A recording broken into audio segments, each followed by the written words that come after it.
বন্ধুরা, আজকে আমি একটা ইনডোর প্ল্যান্টসের ভিডিও দেখাতে চলেছি। তো এই গাছটা হচ্ছে আমাদের এখানে তো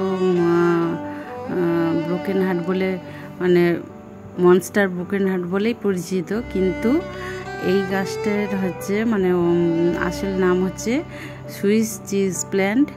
তো এই গাছটা খুবই ভালো লাগে, মানে পাতাগুলোর জন্য গাছটা সুন্দর লাগে, আর সেই জন্য আমরা কিনেছিলাম।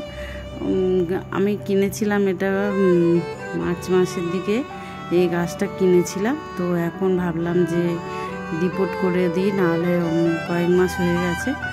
তো এটা সাধারণত কোকোপিটে বসানো ছিল, কোকোপিট আর বালির মধ্যে বসানো ছিল। তো এখন তখন থেকে আমরা কোনো খাবারই দেওয়া হয়নি। তো এখন ভাবলাম যে একটু রিপোর্ট করে দিই বলে সেই জন্য এই গাছটা তুললাম। দেখুন মানে কত সুন্দর হয়েছে। এ থেকে আমরা মানে গাছটা দুভাগে ভাগ করে নিই, দুটো জায়গাতেই বসাবো। তো তার জন্য এই যে ছাড়িয়ে নিচ্ছি, এই শিকড়গুলো সব একসঙ্গে হয়ে গেছে। আরও দু একটা জায়গা আলাদা করে নেওয়া যায়, কিন্তু দুভাগে করলে মানে দুভাগে করে নিলাম। নিয়ে এবারে আমরা মানে এই ছোট ছোট পটে মানে দেব। যথেষ্ট পরিমাণে এতে দেখুন ফুটো করা আছে, যাতে মানে জল একদম না থাকে। আর আমি এর জন্য গার্ডেন সয়েল অল্প, বালি, আর এটা বড় দানার বড় আর কি বালিচালা নুড়ি আছে, আর একটু কোকোপিট আর শিংগুঁড়ো হাড়কুচি আছে, 2 চামচের মতো আছে। তো যাই হোক, 1 চামচ শিংকুচি আর হাড় গুঁড়ো 1 চামচ আছে। তো এই কোকোপিটটা দিচ্ছি যাতে গাছে বেশি মানে হালকা থাকে, আর বেশি পরিমাণে আবার দিলে কোকোপিটে জল ধরে থাকে। তো ওই জন্য বালির ভাগটা বেশি করে দিলাম, বালি আর নুড়ি, যাতে জল একদম যেন না মানে ধরে থাকতে পারে বেশি। তো এইভাবে সব মিশ্রণটা ভালো করে আমরা মিশিয়ে নেব। নিয়ে আর তার সঙ্গে একটু ফাঙ্গিসাইড, এই যে ব্যাবিস্টিন, ওর সঙ্গে একটু দিয়ে দিচ্ছি, দিয়ে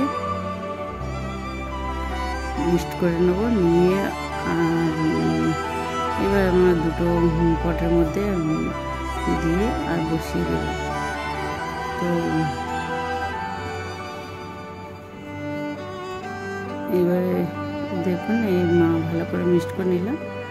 আর এবারে এই গাছটাও একদম কোনো আমাদের ফাঙ্গিসাইড দিতে লাগে না, বা কোনো স্প্রে করতে লাগে না। মাঝে মাঝে অনেক দিন পরে একবার করে এনপিকে স্প্রে করব, আর কিছু না। তো বিশেষ কিছু কেয়ারিং লাগে না। তো আপনারা চাইলে এটা অবশ্যই ইনডোর প্ল্যান্টসটা অবশ্যই মানে এটাও করতে পারেন। এটা যারা বিশেষ করে বাইরের জগতে চাকরি বাকরি করেন, এই গাছটা তো অনায়াসেই মানে করা যায়, অনেক দিন পরে একবার করে রিপোর্ট করে দিলেই হয়ে যায়। তো আমি এইভাবেই বসালাম। তো দেখুন এই নিচে আমি মানে নারকেলেরই ভুসিগুলো দিচ্ছি, যাতে একদম জল যাতে না ধরে থাকতে পারে। আর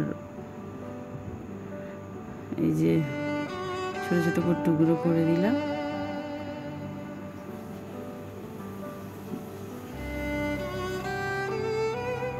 আর এবারে হচ্ছে অল্প একটু আমি দিয়ে দিচ্ছি, আর তারপরে গাছটা বসিয়ে দিয়ে আবার একটু মাটি দিয়ে দেব,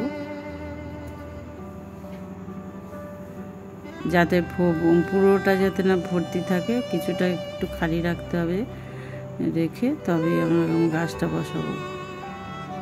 আর এই গাছটা পুরো আমার ব্যালকনিতে থাকে। গাছটা মানে অল্প রোদ্দুর থাকলেই ভালো এই গাছটা হয়, বেশি রোদ পছন্দ করে না। অল্প রোদ্দুরের মধ্যেই এটা বেশি ভালো হয়। তো এইভাবে বসিয়ে দিলাম। এবার বসিয়ে দেওয়ার পরে আমরা হচ্ছে কি একটু জল দিয়ে দেব, যাতে মানে জলটা বেরিয়ে যায় পুরো দেখতে হবে। আর এখন আর কয়েকদিন, এক সপ্তাহের মতো আর না জল দিলেই চলবে। তো এখনই বসালাম বলে জল দিয়ে দেব। এইভাবে দুটো গাছ বসাবো। আর এই যে জল দিয়ে দিচ্ছি বন্ধু, দেখো। আর এইভাবে যাতে জলটা